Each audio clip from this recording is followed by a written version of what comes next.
before we end the day with prophetic words, I want to give you guys this last prophetic word, and I just want you guys to all understand this can resonate with anybody. I think we all need to pay attention to this word. However, this may also resonate with Cynthia, who the Lord has mentioned yesterday night. He mentioned her name twice, okay? As we know, God is doing amazing things in the lives of his children.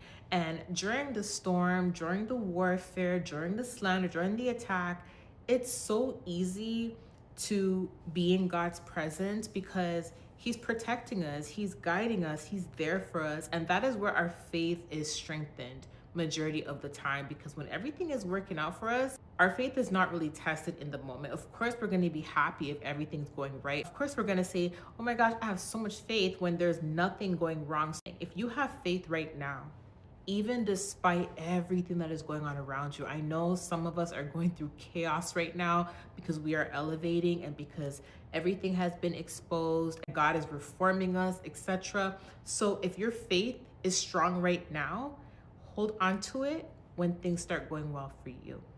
Because sometimes when things go well for us, we can lose sight on the importance of strengthening our faith because everything's going so well, we already have faith, right? Remember where you came from.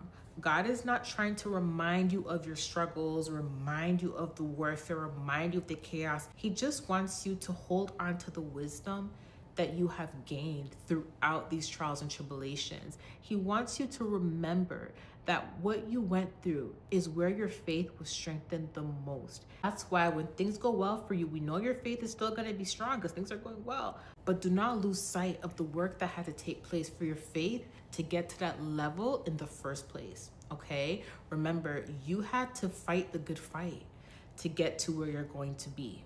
Everything needs to be strengthened now. So when you get to where God is going to take you, it has already become a part of your daily routine. It has already become a part of you. So again, we know faith is already there. Faith is already sealed in, okay?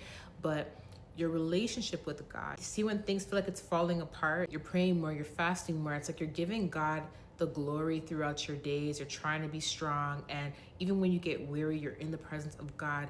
But when things start going well, sometimes you may feel like you don't have to pray, or sometimes you may be so busy with your day that you're not communicating with God like you used to. And God's not really as involved in all your tasks throughout the day like he should be, right? And remember, before you receive that breakthrough, it's like you may have been talking to God in the car, you may have been cleaning your home and worshiping, playing worship music, and you may be at the computer trying to get some work done, and you may stop in between that just to pray to God.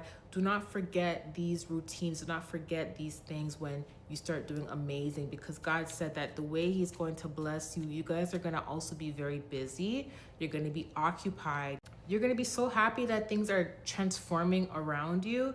You may not feel that need to pray. You may not feel that need to communicate with God, but please, the way how God is in your life today, when things are not going well for you, please remember God when things finally start going right. Okay, remember the root of where the faith was strengthened. It was strengthened in the midst of the storm. So when the storm is finally calm, still be as communicative, as present with God as when you didn't have what it is he's going to give you. Okay, and also remember something. Right now, as you are transitioning into your elevation period, be thankful for everything that you have now. When you show gratitude and you give God the glory, the honor, and the praise for the things that he is giving you in your day-to-day life, he will start to give you more, okay? Now, I'm going to read this to you because many of you guys, your crop is about to grow. Your crop, your field, it's about to grow. God is giving you more than what you have now, but he's also giving you more than what you lost previously. It's Proverbs 3. Verse 9 and 10. Listen, it's very important. Honor the Lord with your wealth. Now, people think wealth is just a lot of money. No, wealth is being able to wake up to see another day. Wealth is being able to breathe. Wealth is I'm able to eat. Wealth is I'm able to have a peaceful sleep tonight. Wealth is, okay, I'm able to walk outside. Wealth is being here. Wealth is just living.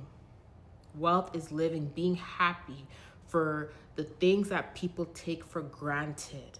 That is wealth. Being able to serve God, that is wealth. And then it says, with the first fruits of all your crops. The first fruits of all your crops. Remember, your first fruit could be anything. Your first fruit is God tells you to start this new job. You start this new job. You got your first paycheck. You have not been promoted in the company yet. You have not elevated in the company yet, but you're giving God the glory, the honor, and praise for that first fruit. The first fruit wasn't even the paycheck. The first fruit is the job you landed. The second fruit is the paycheck. Okay, now another example of this, you may have been homeless. You finally have a roommate. You have somewhere to live. It may not be your own place, but you have somewhere to live. Your first fruit is being able to live with a roommate. The second fruit is now having your own place, and then so on. Okay, so it says here, honor the Lord with your wealth, with the first fruits of your crops. Then your barns will be filled to overflowing, and your vats will brim over with new wine. This is not only confirming the restoration that has taken place on so many of your lives, but it's confirming new opportunities that God is about to bring for you. But before these opportunities come in, be grateful and glorify God with the first fruits. When you glorify God with the first fruits, he'll give you more. However, when he starts to give you more, the same way how you glorified him, when you received your first fruits, continue to glorify him when he overpours in your life, okay? I love you guys. I'll see you tomorrow. Bye.